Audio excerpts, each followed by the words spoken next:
Good afternoon, Bermuda. I hope you and your families, loved ones, and friends fared well during yesterday's winter storm.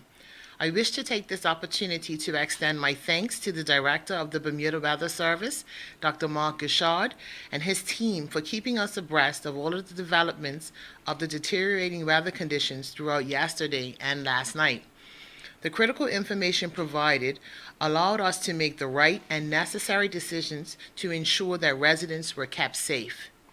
Throughout the day, we have been assessing the effects of the winter storm, and here's what Dr. And at this point, I'm going to ask Dr. Gashard if he would give us a brief weather update. Uh, many thanks, Minister, and especially for the gratitude expressed.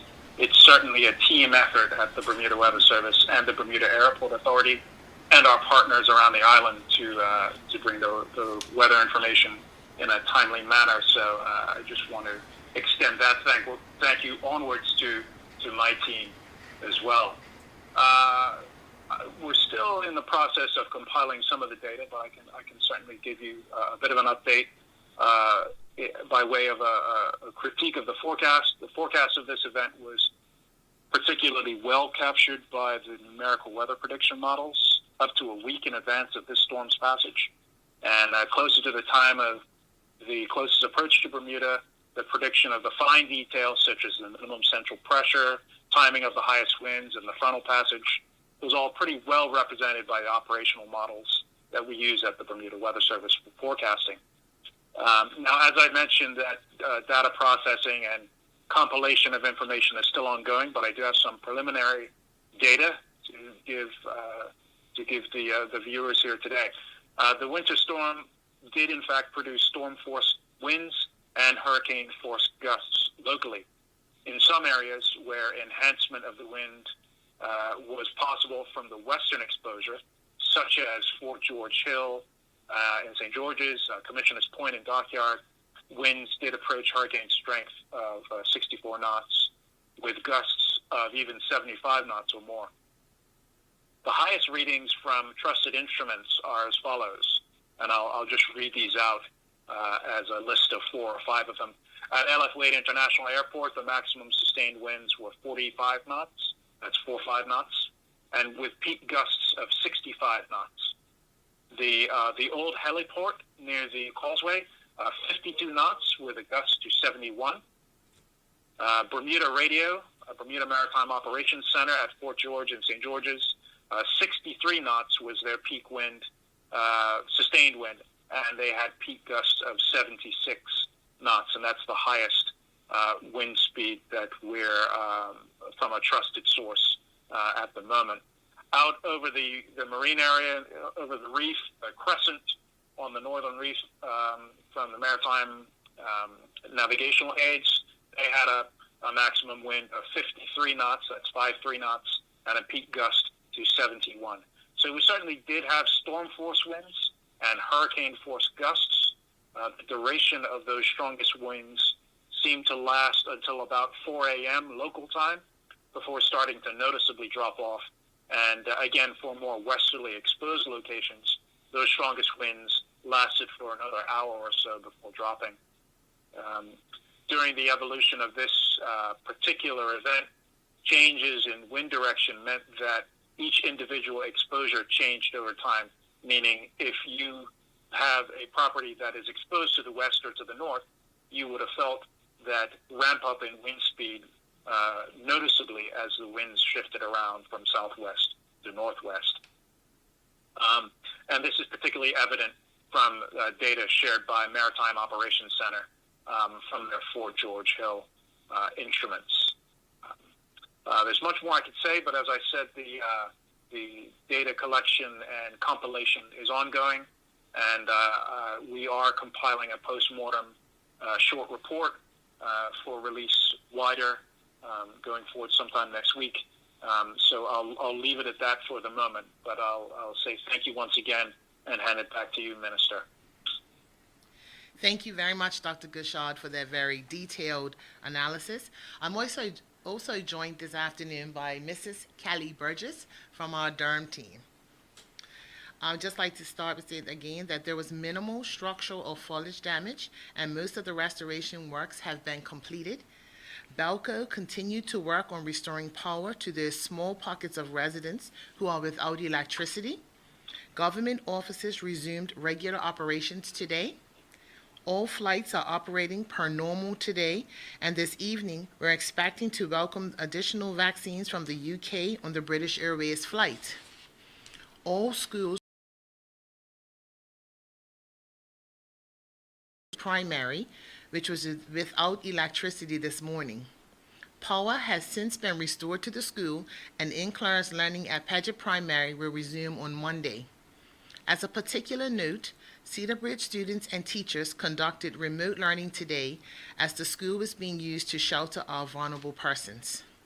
Regarding the government shelter, I can advise that 17 males and 2 females were housed during the storm. The shelter will remain open until 9 a.m. tomorrow morning, and we are encouraging any of our vulnerable persons who wish somewhere warm to stay this evening. Please make your way to the shelter at Cedar Bridge, as the weather conditions continue to be severe. Regarding public transportation, Maine Thruway commuter service resumed this morning. There are still some road obstructions that are being cleared, and the Department of Public Transportation will update accordingly on those affected routes. The ferry service remains suspended. The vaccine centers opened from 9 a.m. to 1 p.m. today, but will be resuming their regular schedule on Monday of 9 a.m. to 3 p.m. And lastly, trash collection is per normal, and the Tynes Bay public drop-off and the Marsh Folly composting facility are operating their regular hours should residents wish to dispose of any waste or debris.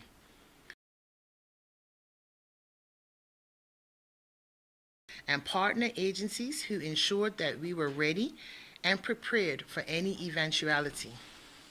I also wish to commend our disaster risk reduction and mitigation team who worked throughout yesterday and last night to assess the progress of the storm and coordinate emergency responses. And of course, I need to commend the people of Bermuda who exercised care, caution, and common sense during the storm by staying inside and securing their homes to prevent any serious injury and damage. We've been advised by the Bermuda Weather Service that the current weather conditions are expected to continue throughout the weekend, and in that regard, persons should continue to exercise extreme caution when moving about the island, especially those persons who are on motorbikes. Thank you and be safe. Thank you, Minister.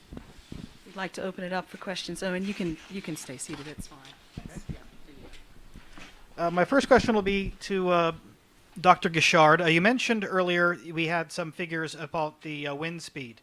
Do we have any information about the waves that occurred during the storm? Any accurate wave heights that were actually reported?